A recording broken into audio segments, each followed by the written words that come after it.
Ahora sí quiero invitarles a que abran sus Biblias en Primera de Pedro,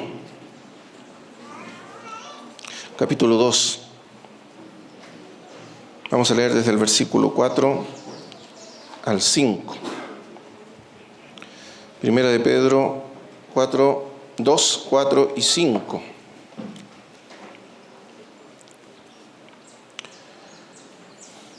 Primera carta del apóstol Pedro, capítulo 2, versículos 4 y 5. Acercándoos a él, piedra viva, desechada ciertamente por los hombres, mas para Dios escogida y preciosa. Vosotros también, como piedras vivas, sed edificados como casa espiritual y sacerdocio santo, para ofrecer sacrificios espirituales aceptables a Dios por medio de Jesucristo. Capítulo 2, ahora el mismo capítulo 2 en el versículo 9. Mas vosotros sois linaje escogido, real sacerdocio, nación santa, pueblo adquirido por Dios, para que anunciéis las virtudes de aquel que os llamó de las tinieblas a su luz admirable. Vamos a leer también algunos versículos en el libro de Apocalipsis.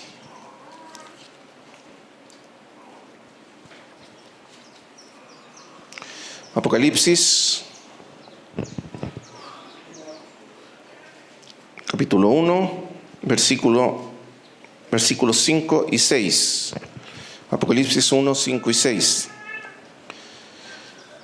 Y de Jesucristo, el testigo fiel, el primogénito de los muertos y el soberano de los reyes de la tierra, al que nos amó y nos lavó de nuestros pecados con su sangre, y nos hizo reyes y sacerdotes para Dios su Padre. A él sea gloria e imperio por los siglos de los siglos. Amén. El capítulo 5 de Apocalipsis, versículo 9. Versículos 9 y 10. Apocalipsis 5, 9 y 10. Y cantaban un nuevo cántico diciendo: digno eres de tomar el libro y de abrir sus sellos, porque tú fuiste inmolado, y con tu sangre nos has redimido para Dios, de todo linaje y lengua y pueblo y nación, y nos has hecho para nuestro Dios reyes y sacerdotes, y reinaremos sobre la tierra. Capítulo 7 del mismo libro, versículos 13 al 15.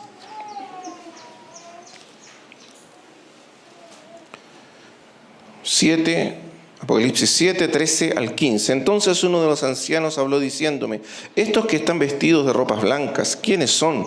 ¿Y de dónde han venido? Yo le dije: Señor, tú lo sabes. Y él me dijo: estos son los que han salido de la gran tribulación, y han lavado sus ropas y las han emblanquecido en la sangre del Cordero. Por esto están delante del trono de Dios y le sirven día y noche en su templo. Y el que está sentado sobre el trono extenderá su tabernáculo sobre ellos. Apocalipsis, último versículo, Apocalipsis 22, versículos 3 al 5.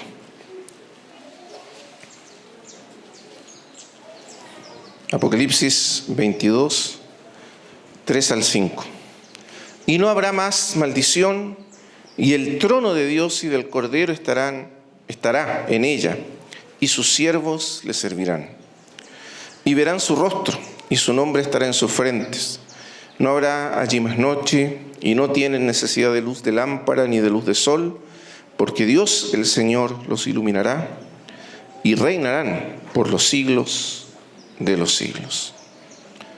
Amén. Vamos a leer hasta ahí. Como los hermanos saben, el tema que se ha propuesto para este retiro, que los hermanos nos pidieron que pudiésemos compartir, es la consagración. Y el tema en particular que yo quisiera compartir en estos días con ustedes es la consagración relacionada con el sacerdocio. Ustedes se dieron cuenta que en todos los textos que leímos el común denominador es el sacerdocio. Se habla del sacerdocio o del servicio o el culto sacerdotal. Aunque no queda muy claro en algunos textos, pero en el texto griego, como lo vamos a ver, se está hablando del culto o el servicio sacerdotal. Por lo tanto, voy a estar compartiendo con ustedes estas mañanas sobre la consagración y el servicio sacerdotal o el culto sacerdotal, partiendo por supuesto de los textos del Antiguo Testamento. Ahora, en el primer texto que leímos, que está en Primera de Pedro, si volvemos ahí, Primera de Pedro 2, 4 y 5,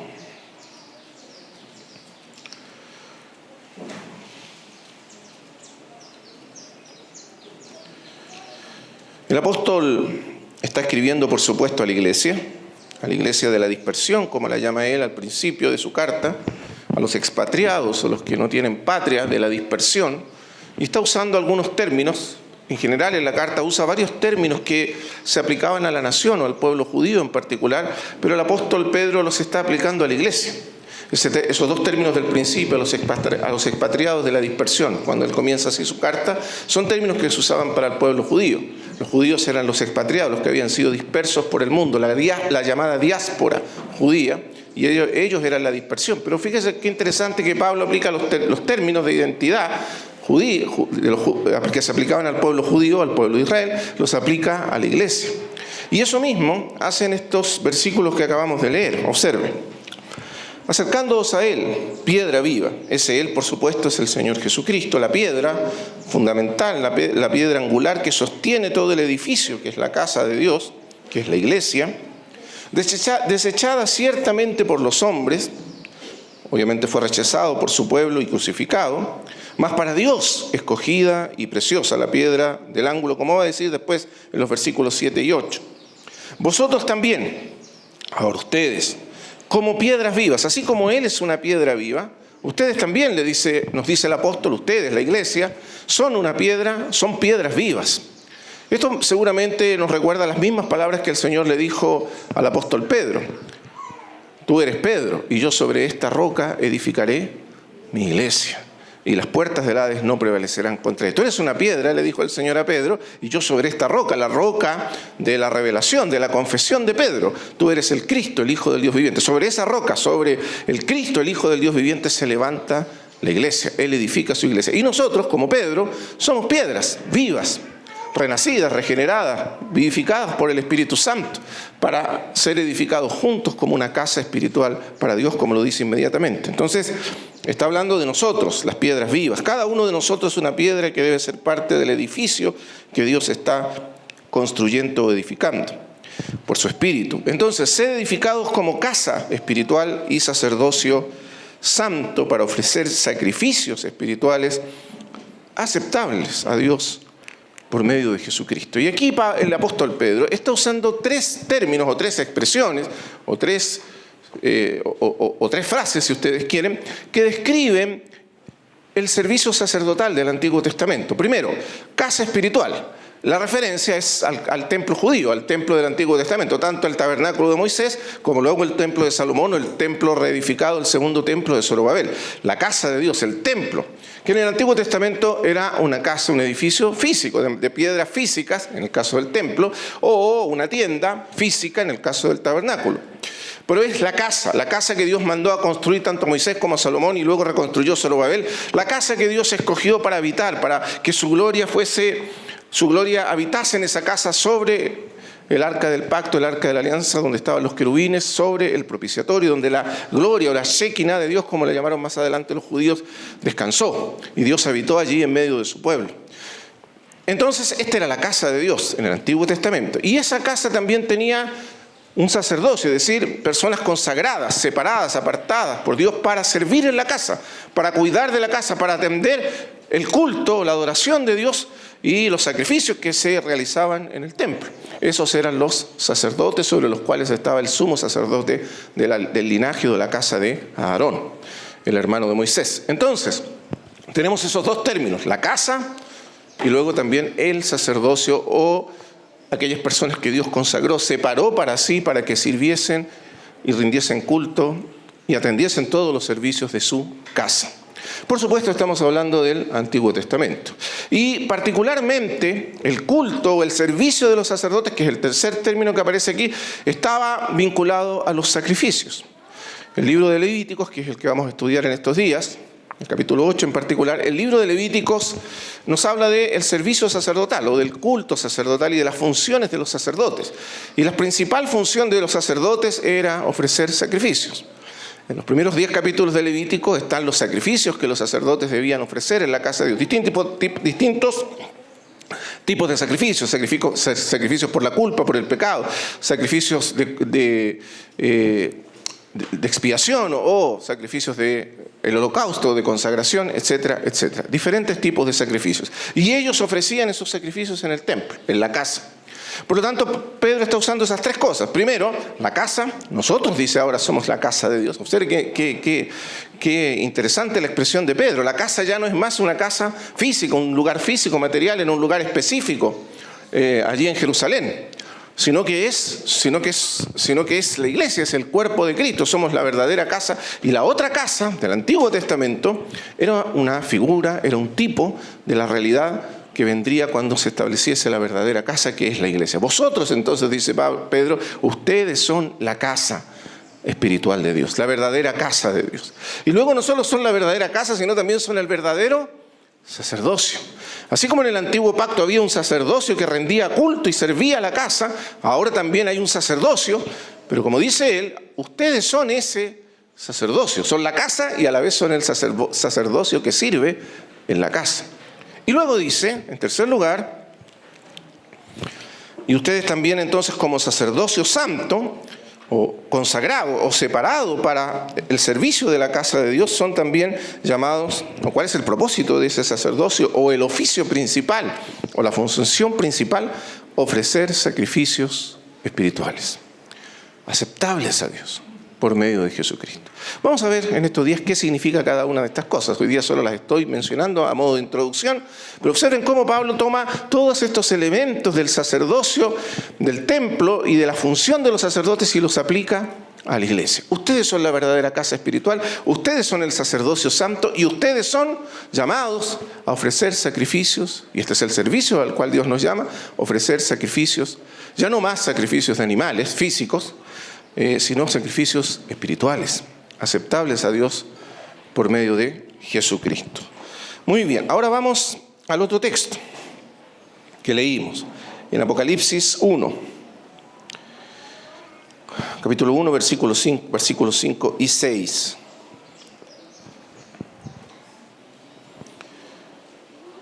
Este es el libro de Apocalipsis, el último libro que fue escrito en el Nuevo Testamento por el apóstol Juan. Es la visión que él recibió cuando estaba exiliado en la isla de Patmos. Y este es el primer capítulo donde él hace una introducción para presentar el libro o la visión que ha recibido y que ha puesto por escrito y para enviarla a las 7 iglesias de Asia. Y él dice así, el versículo 5, y de Jesucristo, este es el saludo, la salutación, y de Jesucristo el testigo fiel, el primogénito de los muertos y el soberano de los reyes de la tierra, son los títulos que con los cuales él presenta al Señor Jesucristo, al que nos amó y nos lavó de nuestros pecados con su sangre. Y entonces observe el énfasis, la redención, la sangre de Cristo que nos lavó, nos compró, nos adquirió para Dios. Ese es el énfasis. Y nos hizo reyes y sacerdotes para Dios su Padre. A Él sea la gloria, el imperio por los siglos de los siglos. Y fíjense qué importante el énfasis que hace el apóstol en el libro de Apocalipsis. Dios nos redimió, Dios nos rescató por medio de la sangre de Cristo. Él derramó su sangre, nos lavó de nuestros pecados, nos redimió, nos rescató. ¿Para qué? Para hacernos reyes y sacerdotes. Ahora, ese texto, reyes y sacerdotes, algunos manuscritos lo traducen para hacernos un reino y sacerdotes, porque también es una alusión directa al Antiguo Testamento, que lo vamos a ver a continuación. Y ahora el capítulo 5.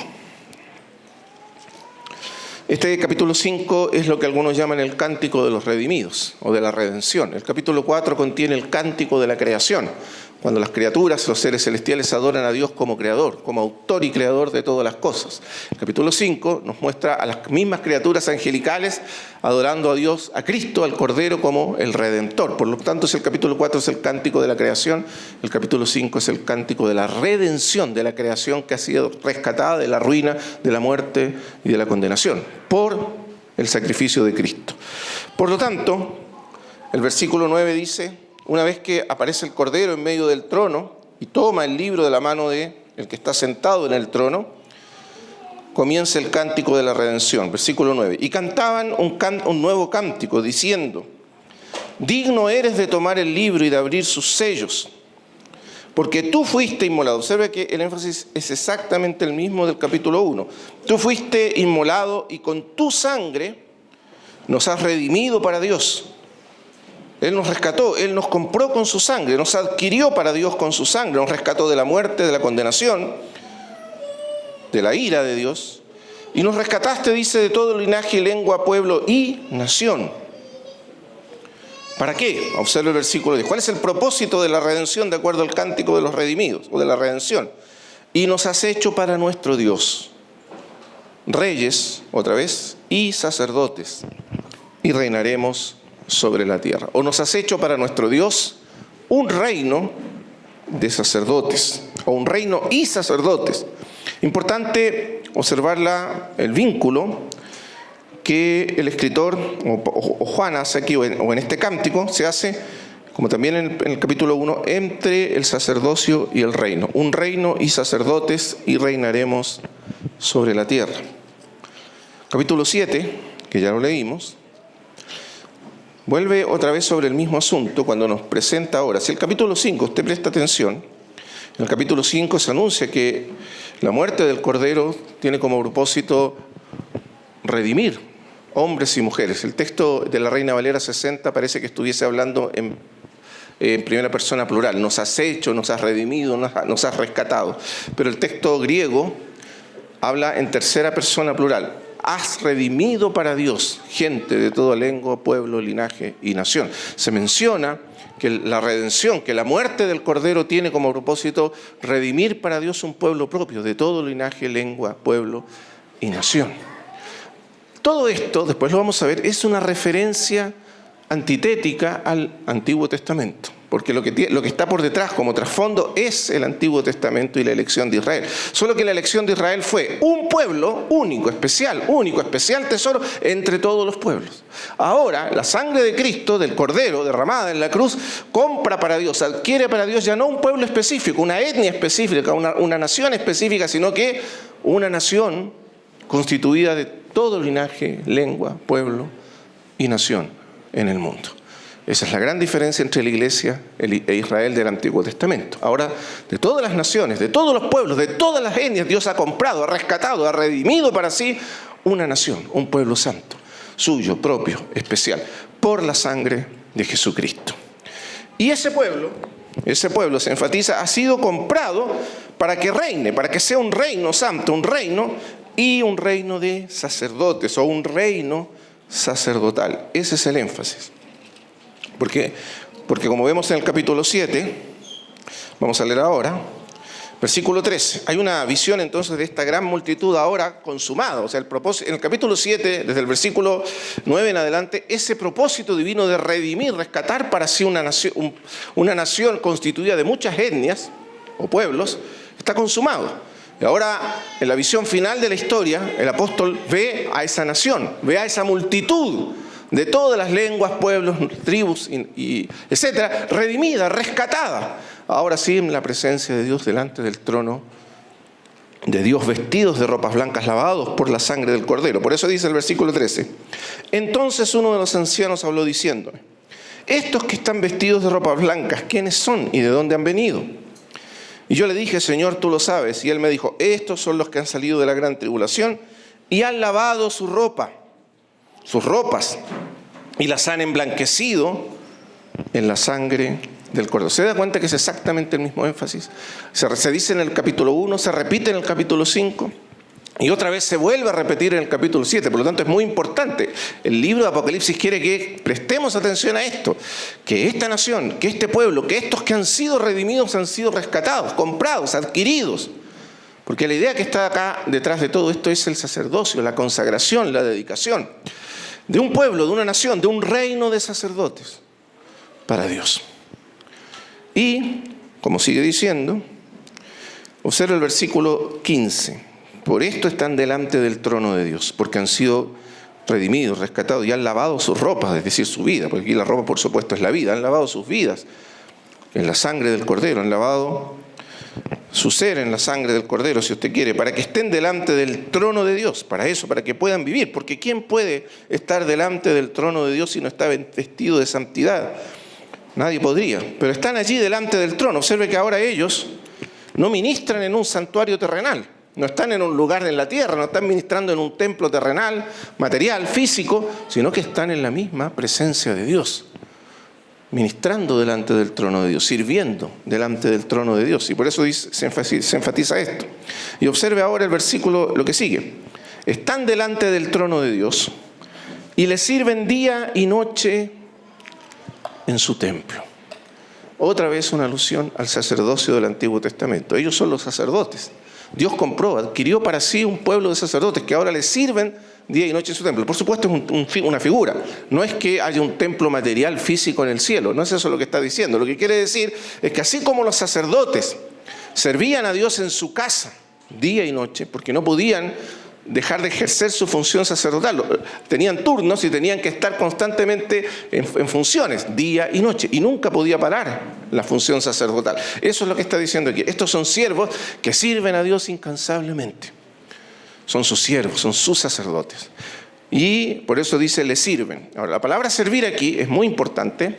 La palabra griega es latreia, o algunos la traducen como latreia. De ahí viene la palabra griega, por ejemplo, la palabra nuestra, idolatría. Idolatría viene de la palabra griega latreia o latría. Ídolo, latría. Y significa servir, rendir culto o adorar. Entonces, la idea aquí es que la función de los sacerdotes es servir y adorar y rendir culto a Dios. Y la más elevada de las funciones sacerdotales es la adoración. Y por eso se enfatiza este término.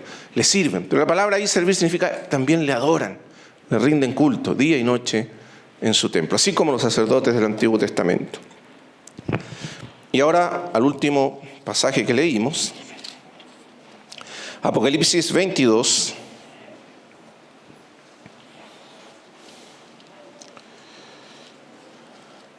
versículo 3. Ahora estamos hablando del estado final, de la gloria eterna, de la unión eterna y definitiva de Dios con su pueblo, de Cristo con su iglesia, en la eternidad. Y por lo tanto estamos hablando de ese estado. Y el versículo 3 dice, y allí en ese estado eterno final no habrá más maldición, y el trono de Dios y del Cordero estarán en ella. Y otra vez observe la misma expresión. Y sus siervos les servirán. Y la palabra que se emplea allí en griego es la misma, latreia. Le adorarán, le rendirán culto. Se refiere al servicio o al culto sacerdotal. Toda vez que en el Nuevo Testamento aparece esa palabra latreia o latría, está indirectamente o a veces directamente haciendo referencia al culto sacerdotal, al servicio sacerdotal. En el libro de Hebreos, por ejemplo, toda vez que aparece esa palabra, en la Reina Valera se traduce como culto, porque se refiere a la adoración o al culto sacerdotal. Por lo tanto, aquí está la palabra. Le rendirán culto, le servirán, le adorarán como sacerdotes suyos. Solo que este es el estado eterno. Y mire qué interesante. Todavía en la eternidad seguimos siendo sacerdotes. Seguimos rindiendo culto. Seguimos ofreciendo ese servicio eternamente a Dios. Sus siervos le servirán para siempre. Y verán su rostro. Y su nombre estará en sus frentes. No habrá allí más noche y no tienen necesidad de luz de lámpara ni de luz de sol, porque Dios el Señor los iluminará. La luz del rostro del Señor será nuestra luz por toda la eternidad. Y reinarán. Y otra vez el mismo mensaje. Usted ve otra vez cómo se une el sacerdocio al reino. Y reinarán por los siglos de los siglos. ¿Por qué? Porque en la Escritura reinar es servir. Y servir es reinar. Voy a repetirlo. En la Escritura, reinar es servir. Y servir es reinar. Y nosotros servimos, o reinamos sirviendo. Y servimos reinando. Es muy interesante esa unión, porque es una unión que no existe en el mundo. En el mundo reinar no es servir, es ser servido, ¿no es cierto? Los reyes, como dijo el Señor de las naciones, se enseñorean de ella y sus grandes ejercen sobre ella potestad. Los que reinan buscan ser servidos, pero reinar en la Escritura es servir. Y servir es reinar. Muy bien, cuando servimos reinamos juntamente con Cristo. Estos son los textos. ¿Cuál es la importancia de estos textos? Voy a hacer un poquito de historia para entender cuán importante es el énfasis que tienen estos textos. Cuando comenzó la Reforma, la llamada Reforma Protestante, por allá por el siglo XVI, con Martín Lutero, los hermanos que les gusta la historia de la Iglesia saben cuándo comenzó allí, cuando Lutero clavó en la puerta de la Catedral de Wittenberg, en Alemania, las famosas 95 tesis, y ahí, ¿no es cierto?, comenzó el gran movimiento de la Reforma Protestante. Ese es el punto de partida. Y dentro de todas las cosas que los reformadores enfatizaron en aquel tiempo, muchas verdades fundamentales fueron recuperadas, restauradas para la Iglesia, y una de ellas, por supuesto, la justificación por la fe, que fue el centro del mensaje de Lutero y de la Reforma Protestante, que la salvación es por la fe, y que somos justificados por la fe y no por nuestras obras, como enseñaba la Iglesia Católica. Pero además de eso, hubo los famosos sola, ¿recuerda? Sola Escritura, sola fe, sola, y así sucede, sola gracia. ¿Recuerda las famosas solas de la confesión protestante? O sea, que solo necesitamos la fe para ser salvos, solo necesitamos la Escritura como nuestra fuente de autoridad completa, absoluta, y no hay nada que se pueda poner a la par de la Escritura, y así sucesivamente, sola gracia, solo por la gracia somos salvos, y no por las obras, ni por el esfuerzo, ni por el mérito humano, etcétera, las solas. Y hubo una que fue una de las grandes doctrinas levantadas por los reformadores. Lutero, de hecho, escribió un libro sobre este tema, pero que lamentablemente con el paso de los años, los mismos protestantes fueron olvidando. La doctrina de el sacerdocio de todos los creyentes o de todos los santos. Esa también fue una de las banderas que levantó la Reforma Protestante. ¿Qué querían decir con eso? La doctrina del sacerdocio de todos los santos. ¿Qué es lo que acabamos de leer? ¿Qué querían decir? Durante la Edad Media y después hasta principios de la Reforma, se desarrolló todo un sistema eclesiástico, una institucionalidad eclesiástica, la Iglesia Católica Romana, y en esa iglesia solo una pequeña, vamos a decir así, élite fue considerada como un sacerdocio, y el resto de los creyentes eran considerados simplemente como espectadores pasivos de las funciones de esos sacerdotes, el sacerdocio católico romano, un clero especializado, apartado del resto de la iglesia. Ahora, ¿cuál es el problema con eso?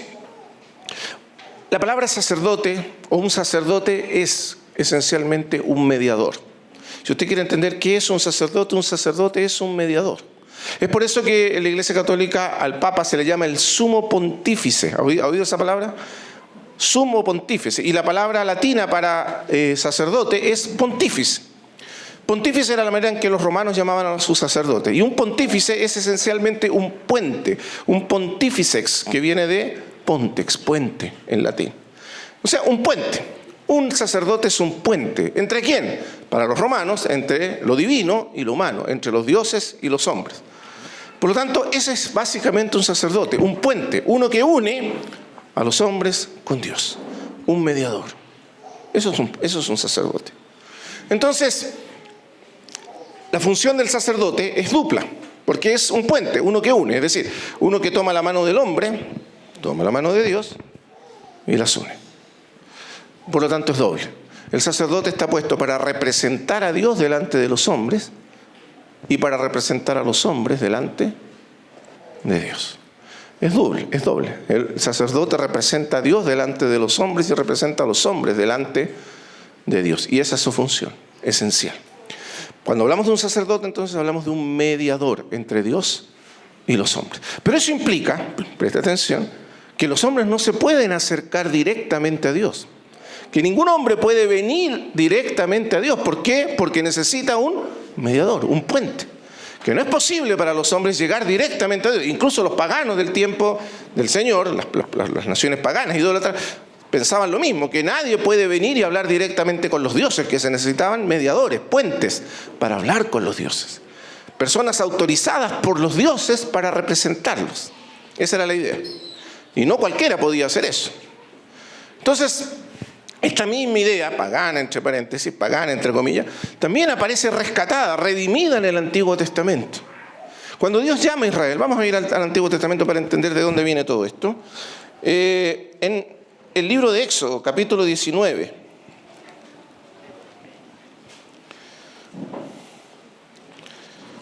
Éxodo 19. Versículo 1. En el mes tercero de la salida de los hijos de Israel de la tierra de Egipto, en el mismo día llegaron al desierto de Sinaí. O sea, está haciendo referencia, usted sabe, al momento en que Dios sacó a Israel de Egipto, un pueblo de esclavos, bajo la opresión de Faraón y de los egipcios. Dios lo rescató. La noche de la Pascua, cuando se sacrificó el cordero pascual y los primogénitos de los egipcios murieron, ellos fueron liberados, salieron y llegaron luego de cruzar el Mar Rojo al pie del monte Sinaí. Y acamparon en el desierto, y acampó allí Israel delante del monte, el monte Sinaí. Y Moisés subió a Dios, es decir, al monte donde estaba la presencia de Dios, y Jehová lo llamó desde el monte diciendo: así dirás, y observe aquí, a la casa de Jacob, y anunciarás a los hijos de Israel. Ahora, observe quiénes son estos. Este es un pueblo de esclavos, recién rescatados, pero no por eso con menos características que las que tienen los esclavos, es decir, gente que estaba acostumbrada a servir, a estar bajo el yugo de la opresión de sus opresores, que eran los egipcios. Una nación entera recién rescatada de la esclavitud de Egipto. A esas personas Moisés las trae hasta el pie del monte Sinaí y Dios habla con ellos a través de Moisés. Y les dice lo siguiente, versículo 4. Vosotros visteis, le dice Dios a su pueblo, lo que hice a los egipcios.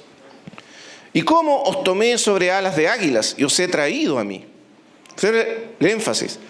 Ellos fueron rescatados, fueron sacados de Egipto, fueron redimidos de la esclavitud de Egipto por la mano poderosa del Señor. ¿Pero para qué? Para que viniesen a Él. Los traje a mí. Los salvó, los redimió para Él. Dios los trajo, los sacó de Egipto, pero para que viniesen a Él. ¿Por qué? Siga leyendo, sigamos leyendo, versículo 5. Ahora pues, si diereis oído a mi voz y guardareis mi pacto, Dios va a establecer un pacto, una alianza con ellos, que es el pacto del Antiguo Testamento, vosotros seréis mi especial tesoro sobre todos los pueblos, porque mía es toda la tierra. Pero Dios está escogiendo de todas las naciones y de todos los pueblos del mundo un pueblo propio para sí. Y observa ahora el 6. Y vosotros me seréis un reino, y ahí está la misma expresión de Apocalipsis, un reino de sacerdotes y gente santa. Estas son las palabras que dirás a los hijos de Israel. Es decir, Dios está escogiendo a esta nación, a toda la nación, fíjese, no una casta especial como ocurría en el mundo pagano, una casta especial, privilegiada, sino a toda una nación, a un pueblo entero, para que sea un reino de sacerdotes. Gente santa, es decir, gente separada, consagrada, dedicada exclusivamente a Dios, al servicio de Dios y a la voluntad, y a cumplir y a realizar la voluntad de Dios en el mundo. Un pueblo separado para Dios. Y observe que el énfasis no está en una casta especial. Claro que después, por razones que se aparecen luego, Dios va a escoger de entre todos ellos algunos para ser sus sacerdotes en específico, un sacerdocio. Pero originalmente el propósito de Dios es que toda la nación sea un reino, un pueblo sacerdotal. Es decir, que sean mediadores entre Dios y la humanidad. El propósito de Dios para Israel original, que nunca se cumplió, pero era el propósito de Dios original, es que toda la nación fuera un pueblo sacerdotal en el mundo, fueran representantes de Dios en el mundo, que llevaran al mundo el conocimiento de Dios y que ejercieran mediación entre el mundo pagano que vivía en las tinieblas más oscuras de la idolatría, que no tenían ningún conocimiento de Dios y que adoraban a dioses e ídolos totalmente falsos e inexistentes, que esta nación que Él rescató de Egipto pudiese convertirse en una nación sacerdotal, que mediaran para toda la humanidad el conocimiento, la voluntad de Dios. Claramente eso nunca se cumplió.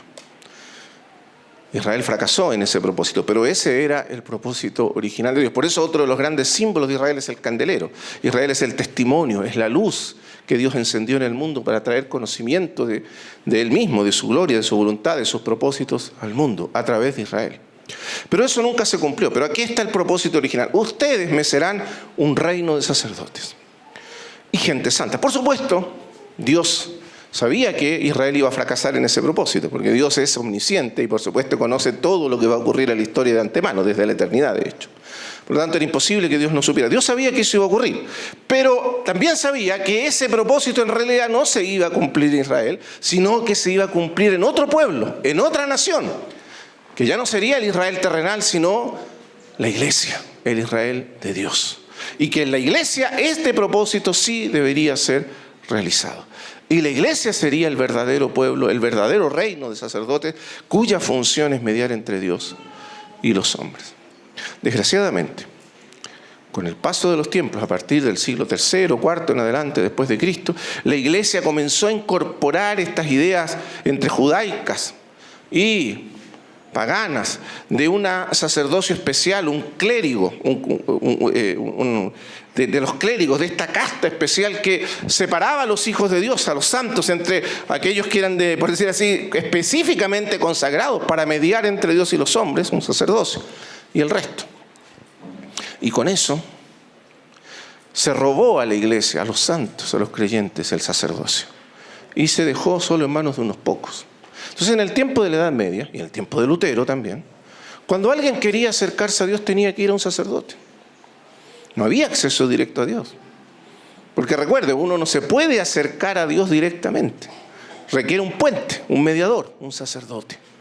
Pero el propósito de Dios original, que está en el Nuevo Testamento, es que cada uno de los santos tenga acceso directo a la presencia de Dios y no requiera de ningún mediador humano, excepto uno. ¿Cuál? Jesucristo, porque hay un solo Dios. ¿Y qué más? Y un solo mediador entre Dios y los hombres. ¿Quién?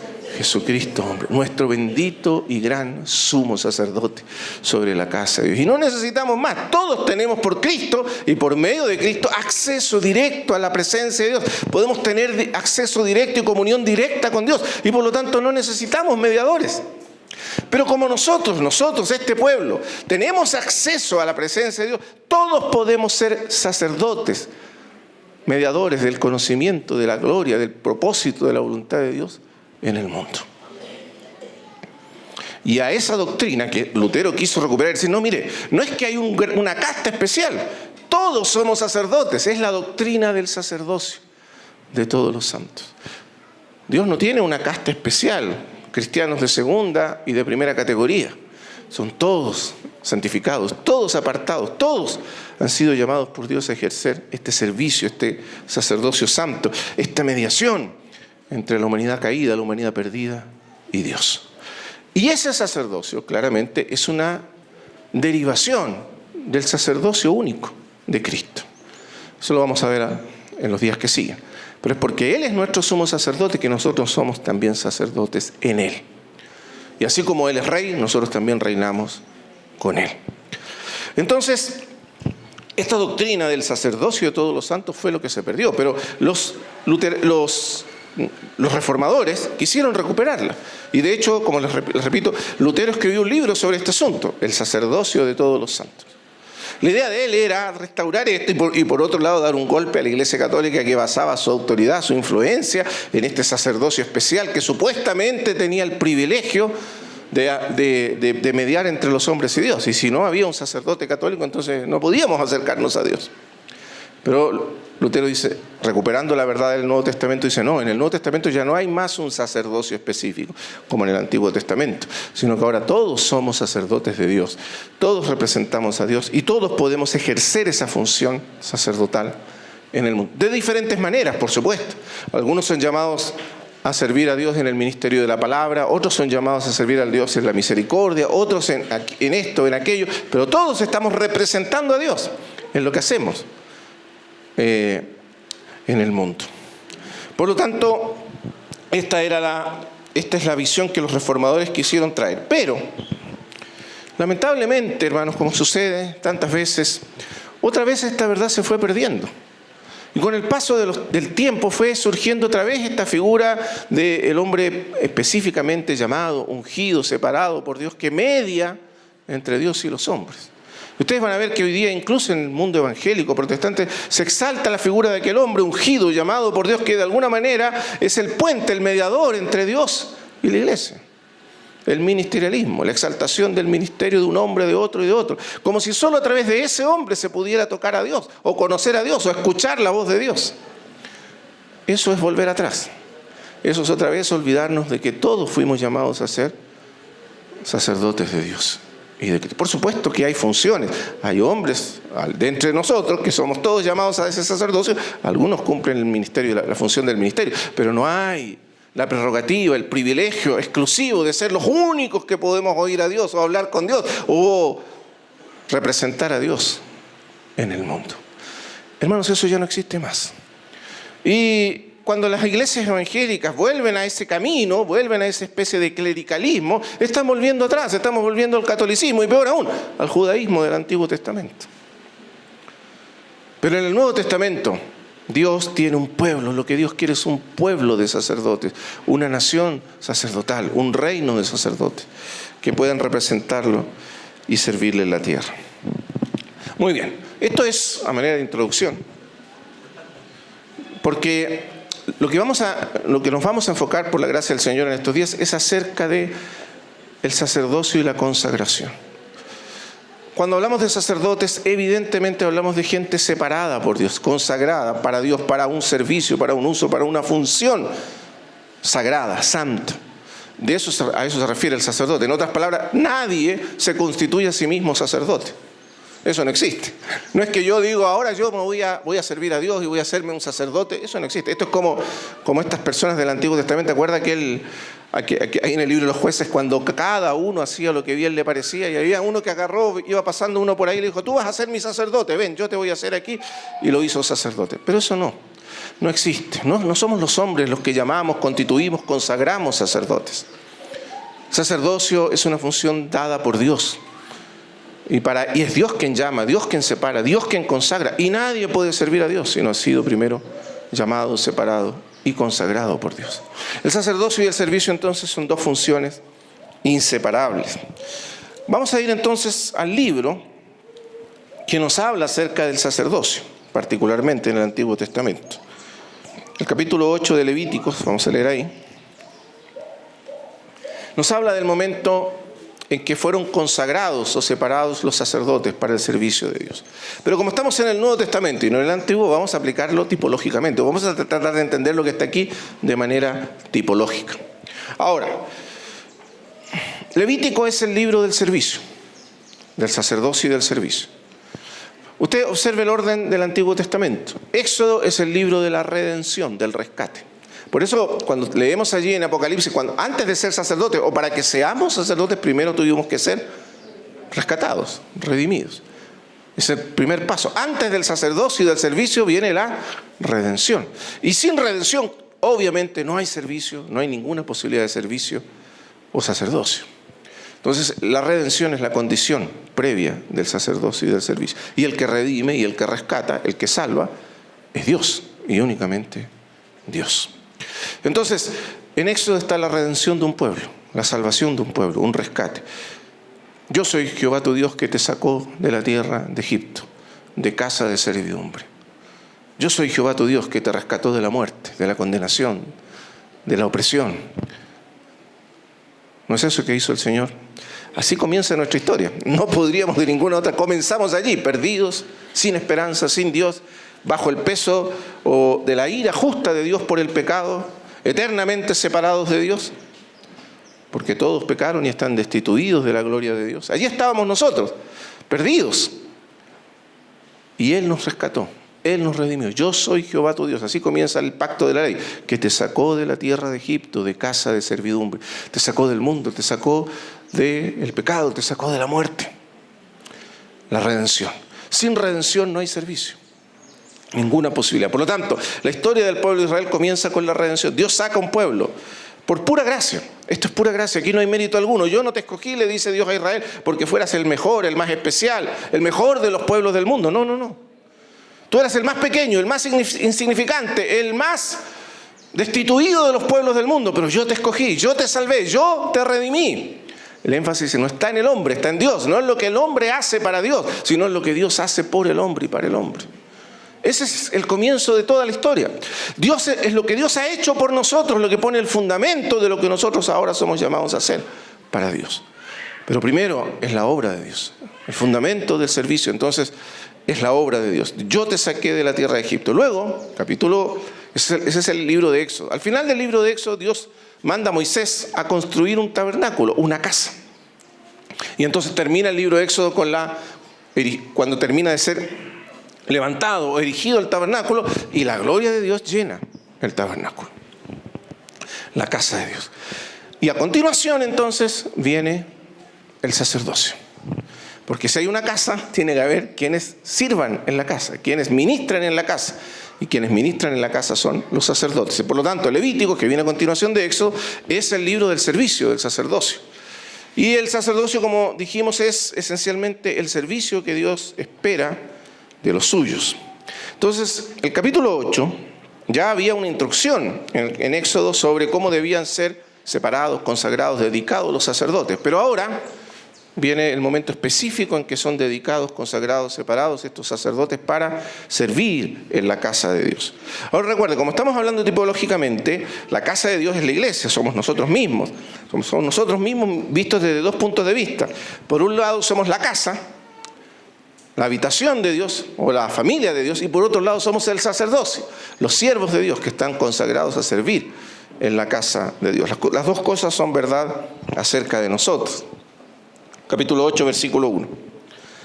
Habló Jehová a Moisés diciendo: toma a Aarón y a sus hijos con él, y las vestiduras, el aceite de la unción, el becerro de la expiación, los 2 carneros y el canastillo de los panes sin levadura. Y reúne toda la congregación a la puerta del tabernáculo de reunión. Hizo pues Moisés como Jehová le mandó. Y se reunió la congregación a la puerta del tabernáculo de reunión. Y dijo Moisés a la congregación: esto es lo que Jehová ha mandado hacer. Por lo tanto, llega el momento solemne en que los sacerdotes son separados y consagrados para Dios. Pero como estamos hablando del nuevo pacto y estamos hablando de que todos nosotros somos un pueblo o un reino de sacerdotes, vamos a ver qué significa esto para nosotros. ¿Qué significa que Dios nos haya llamado para este altísimo, solemne servicio sacerdotal? Porque todos nosotros, seas mujer, seamos hombres, seamos niños o adultos, todos fuimos llamados por Dios para este servicio. Vamos a ver aquí qué quiere decir esto. Observe los elementos. Primero es Moisés, porque Moisés es el legislador, el hombre que está estableciendo el pacto delante de Dios y es el mediador entre Dios y el pueblo en ese momento. Y por tanto, muy importante, es una figura del Señor Jesucristo en esta función que está haciendo aquí. Moisés en este momento. Tomó a Aarón y a sus hijos con él. Toma a Aarón, Dios le dice, toma a Aarón, versículo 2, y a sus hijos con él, y las vestiduras. Estos son los elementos, las vestiduras, para constituir el sacerdocio. Las vestiduras, el aceite de la unción, el becerro de la expiación, los 2 carneros y el canastillo de los panes sin levaduras. Estos son los elementos necesarios para consagrar a los sacerdotes. ¿Cuáles son? Que son Aarón y sus hijos. Las vestiduras primero, después el aceite de la unción, luego el becerro de la expiación, luego los 2 carneros y finalmente el canastillo de los panes sin levadura.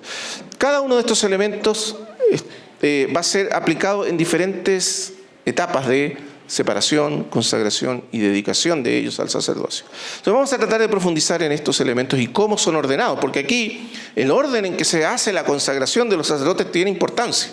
Hay un orden aquí que el Espíritu Santo establece y que tiene importancia para nuestra propia vida con el Señor. Por lo tanto, tenemos a Aarón y a sus hijos. Eso es lo primero. Lo primero que debe llamarnos la atención: a Aarón y sus hijos. Interesante, porque Aarón es el primer sacerdote entre todos.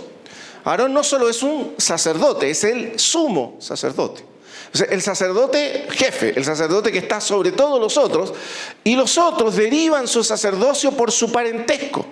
O sea, ¿por qué son sacerdotes? Porque son hijos de Aarón.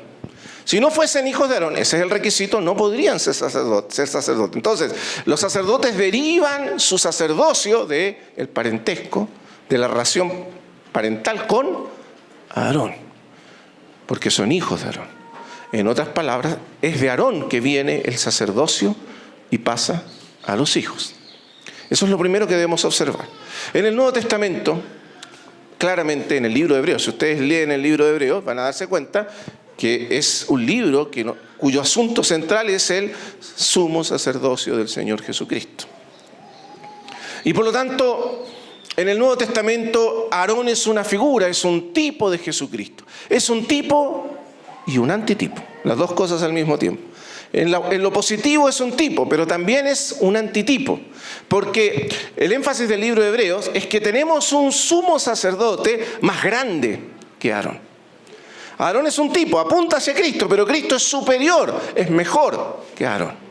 ¿Se da cuenta? Por lo tanto es un antitipo también. Porque por un lado, Aarón representa a Cristo en muchas de las cosas que se nos dicen, pero por otro lado es lo opuesto de Cristo.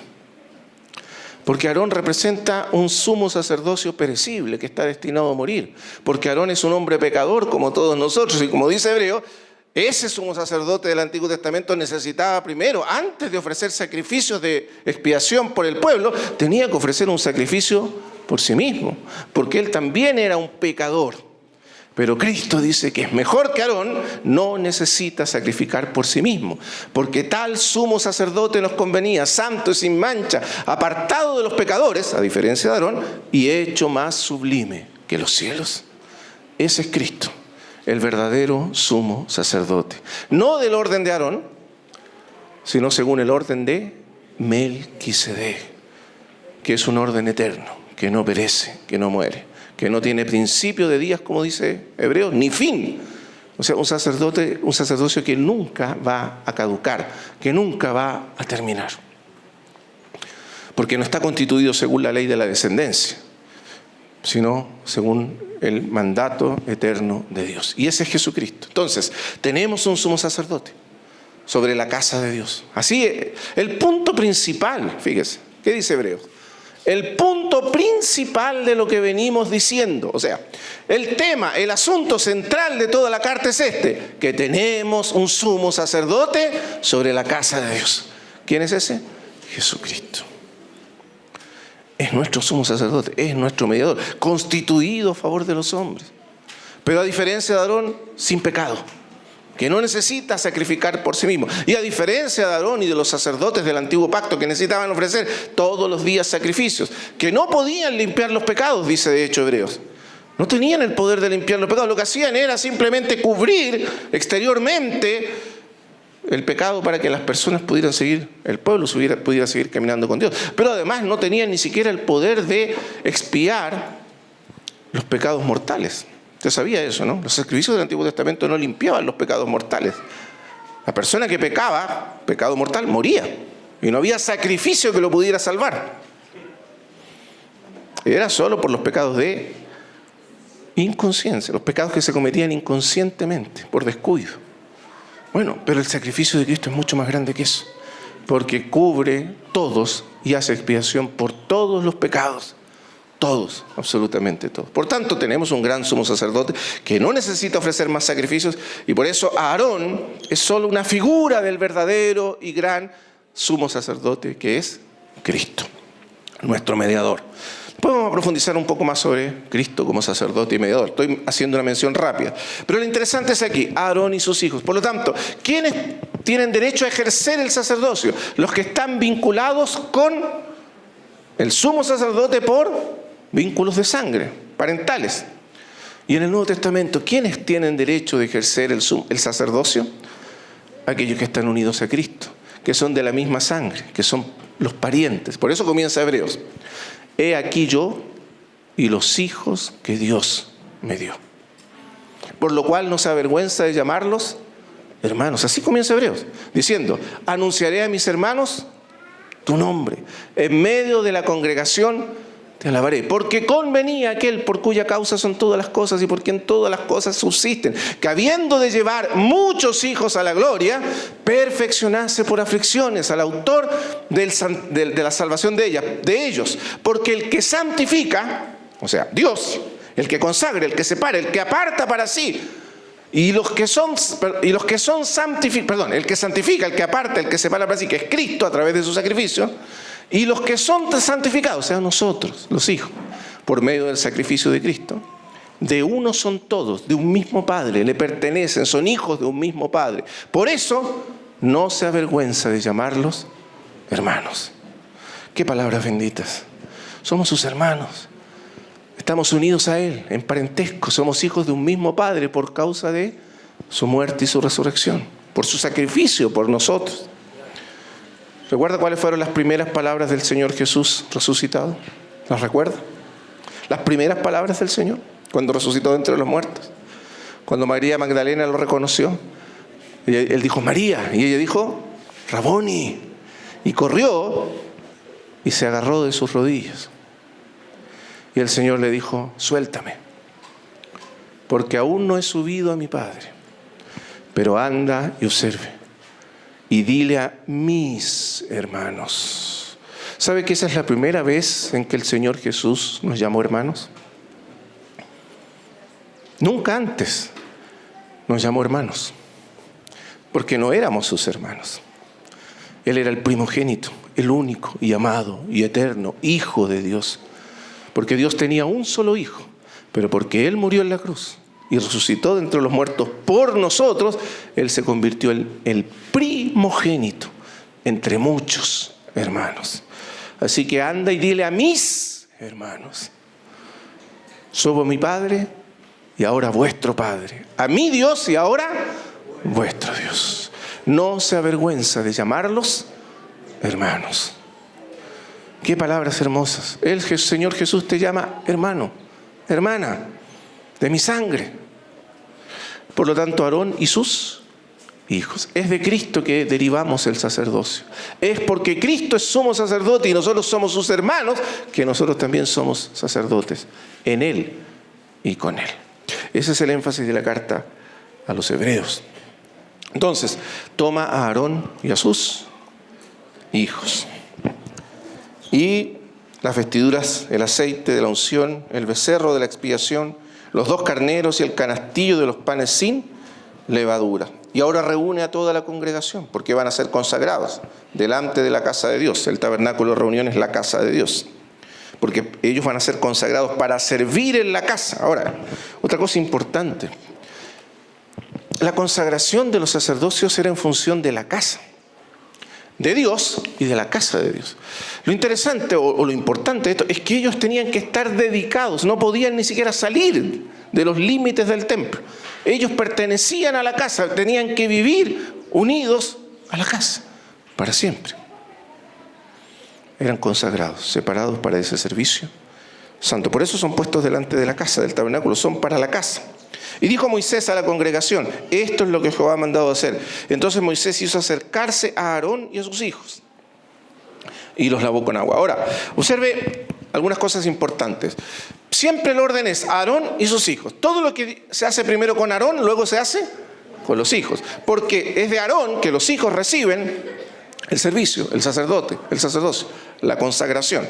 Primero Aarón, es decir, el orden de Dios es primero el Hijo, Jesucristo, y luego nosotros, en Él. Ese es el énfasis. Los lavó con agua y puso sobre él la túnica, las vestiduras, y lo ciñó con el cinto. Primero Aarón lo vistió después con el manto y puso sobre él el efodo, y lo ciñó con el cinto del efodo y lo ajustó con él. Luego le puso encima el pectoral. Todos estos son los elementos del sumo sacerdocio. Y cada uno habla, por supuesto, de algunos rasgos del carácter de Cristo. Yo no voy a entrar en los detalles, pero son rasgos de su carácter. Tienen que ver con su santidad, con su perfección, con su ministerio, con su servicio. Él lleva sobre sí el pectoral y lleva sobre sí las piedras que representan a la casa de Israel. Lleva en su corazón a la iglesia, a su iglesia, intercede por ella. Lleva el Urim y Tumim porque Él es el que interpreta la voz y la voluntad de Dios para el pueblo. La mitra, que significa es la corona de realeza o de gobierno, de autoridad, etcétera, etcétera. Muy bien. Versículo 10. Y tomó Moisés el aceite de la unción y ungió el tabernáculo y todas las cosas que estaban en él y las santificó. Y roció el altar de él sobre el altar 7 veces y ungió el altar y todos sus utensilios y la fuente su base para santificarlos. Y derramó del aceite de la unción sobre la cabeza de Aarón y lo ungió para santificarlo.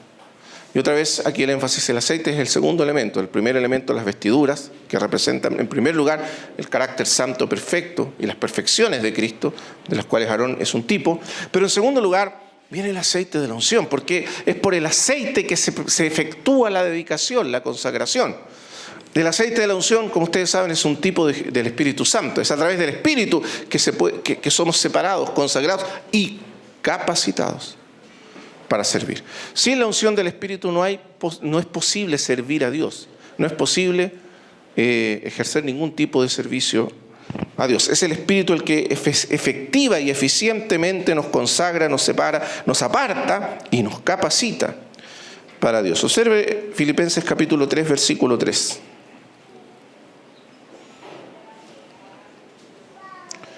Filipenses 3. Hermano Pablo, ¿cuánto nos queda de tiempo? No, diga nomás, no tenga temor. ¿Hasta las 11? Listo. Filipenses 3:3.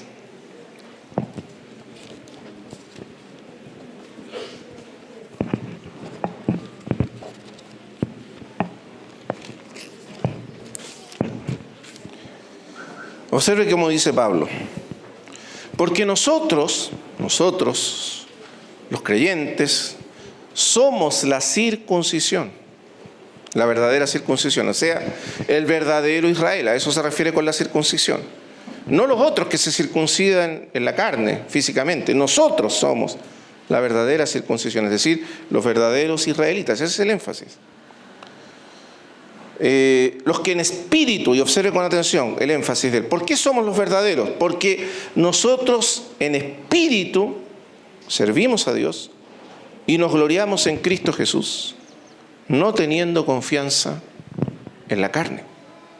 La carne allí representa todo lo exterior y representa a Israel. Él está hablando de Israel. Israel, según la carne, el linaje, la descendencia, descendiente de Abraham. Porque yo también soy israelita, dice, ¿no? Del linaje de Israel, hebreo de hebreos, en cuanto a la ley fariseo, etcétera, etcétera. Eso es la carne, en este sentido. El sentido propio en que Pablo está usando carne allí.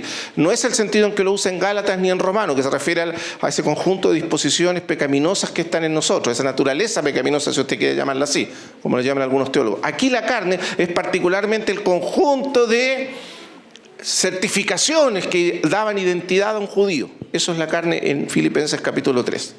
Y él dice, yo no tengo confianza en la carne, significa no confío en ninguno de esos marcas de identidad judía de las cuales podría estar tan orgulloso, porque yo también soy israelita, hebreo de, ¿sabe qué significa hebreo de hebreos? Hebreo, hijo de hebreos, nieto de hebreos, bisnieto de hebreos, tataranieto de hebreos. O sea, todo mi linaje es puro, es de la sangre pura de Israel. Eso quiere decir.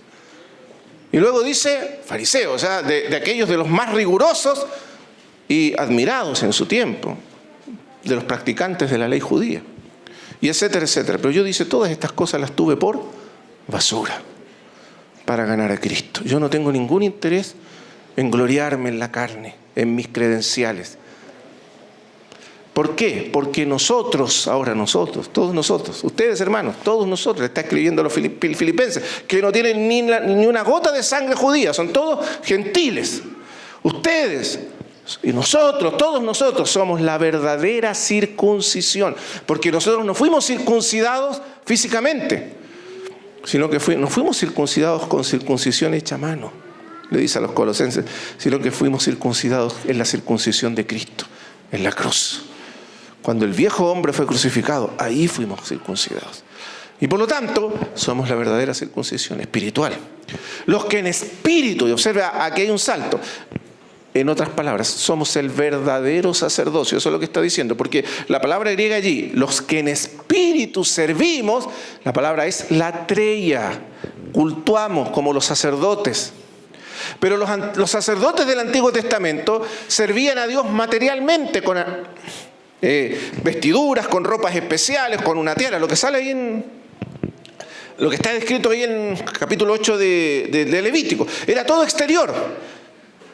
Y había un templo, y había un altar, y habían sacrificios, y habían bueyes, y habían etcétera, etcétera. Ese es el culto. Pero nosotros somos el verdadero sacerdocio, porque ya no servimos a Dios el tipo, en la figura, sino en la realidad, en el espíritu. ¿Se entiende?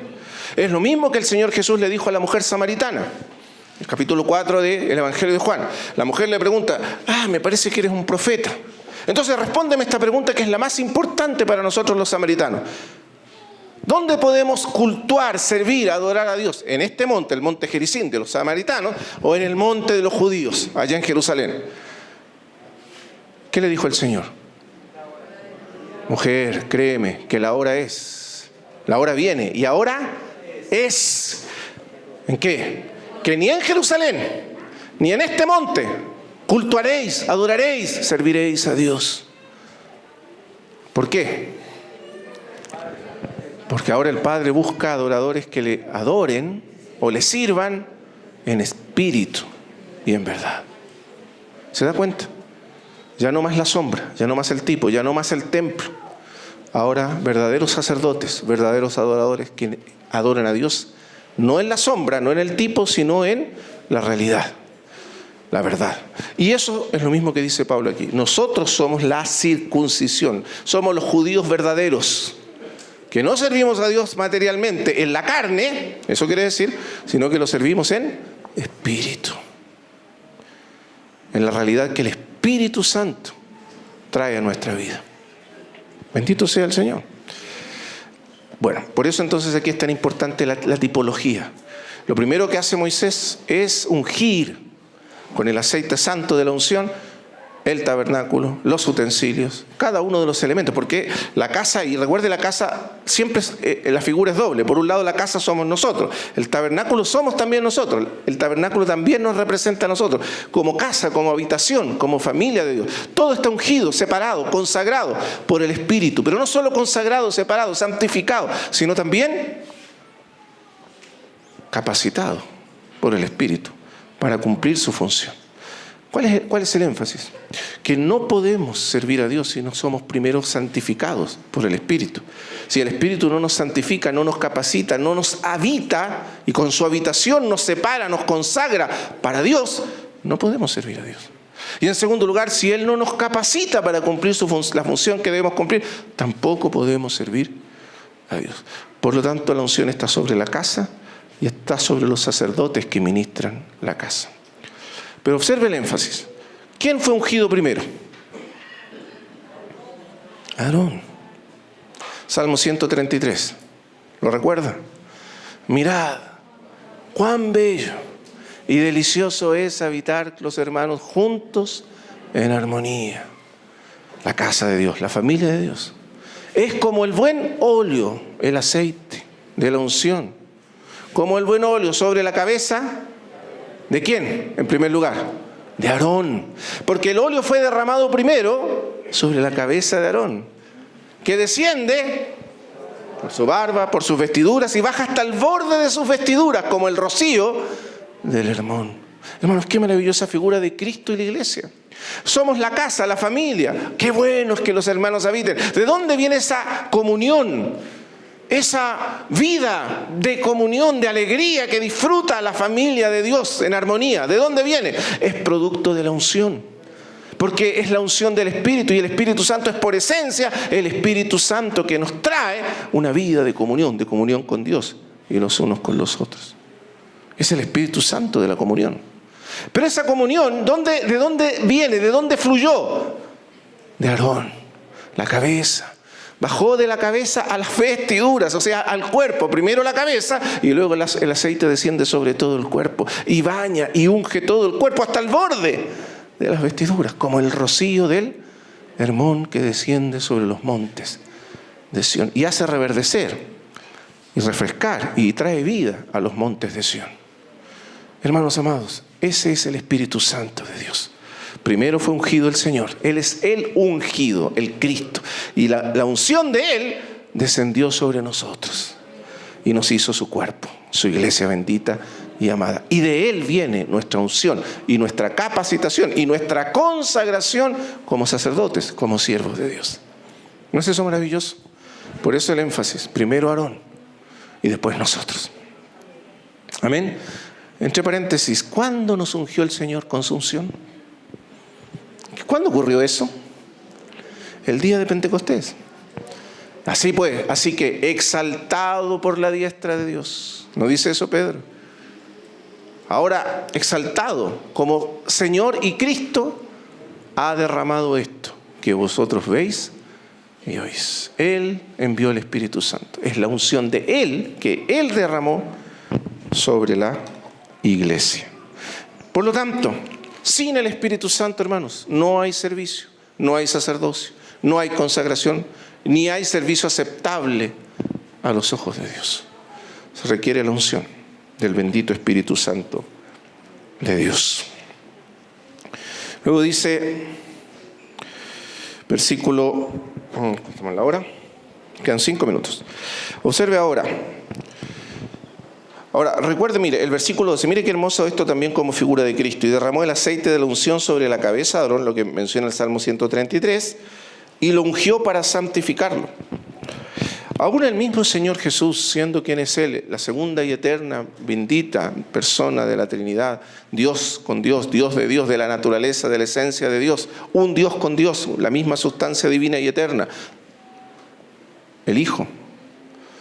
Aún así, Él como hombre, siendo hombre y perfecto hombre y habitando en plenitud, en una naturaleza humana plena, completa, perfecta, pero sin pecado, Él también tuvo que ser ungido con el Espíritu Santo de Dios para cumplir su función y su ministerio en la tierra. Eso fue lo primero. Antes de que el Señor cumpliese, empezase su ministerio público, ¿qué tuvo que ocurrir? Él fue a donde Juan el Bautista, ¿recuerda eso? Juan el Bautista dijo, he aquí el Cordero de Dios. Luego pidió ser bautizado y Juan el Bautista se oponía, pero él le dijo, deja, es necesario que cumplamos toda justicia, porque tenía que identificarse con los pecadores. Y se identificó con los pecadores allí, con Juan el Bautista. Y luego inmediatamente cuando subió del agua, ¿qué ocurrió? Los cielos se abrieron. Y el Espíritu Santo descendió sobre él en forma corporal como paloma y reposó sobre él. Por lo tanto, en ese instante él fue ungido por el Espíritu Santo para su función y su ministerio. Así que el mismo Señor Jesús, como hombre, fue ungido para cumplir su ministerio por el poder del Espíritu Santo de Dios. Después, observa, una vez que terminó de consagrar y dedicar a Aarón, viene la unción de los hijos, versículo 13. Después Moisés hizo acercarse a los hijos de Aarón, estos somos nosotros, tipológicamente hablando, y les vistió las túnicas, les ciñó con los cintos y les ajustó las tiaras, es decir, los vistió con las mismas vestiduras de Aarón. Y estas vestiduras representan, por supuesto, todos los elementos de la justicia de Cristo y de la santidad de Cristo y de la dignidad de Cristo aplicadas a nosotros. Heredamos de Él o tomamos de Él nuestro sacerdocio. Y les ajustó las tiaras como Jehová lo había mandado a Moisés. Y luego entonces comienza el proceso específico de separación, consagración y dedicación de ellos. Mañana, si Dios quiere, vamos a hablar de este momento, de las etapas específicas por las cuales somos consagrados, dedicados, separados, santificados para servir a Dios por medio de Jesucristo. Y en qué sentido somos habilitados por Dios para servirle. Muy bien, vamos a terminar aquí. Hagamos una oración al Señor. Bendito Padre Celestial, te damos gracias esta mañana por tu palabra. Estamos viendo cómo tú nos has llamado a ser un pueblo separado, consagrado, dedicado exclusivamente a ti, para servirte. Fuimos redimidos, rescatados para servirte a ti, oh Dios. Servirte por medio de Jesucristo y a través de tu Hijo Jesucristo. Él fue separado primero, consagrado primero, dedicado primero. Él fue primero ungido por ti, Padre. Y es porque Él fue ungido, separado y consagrado, porque Él murió en la cruz por nosotros, es que nosotros hoy también somos separados, consagrados, rescatados para ser tu pueblo y para ser un reino tuyo de sacerdotes, gente santa, que te representa a ti en este mundo y que te sirve exclusivamente y te adora a ti exclusivamente en este mundo. Gracias, Padre, en el nombre de Jesús. Amén.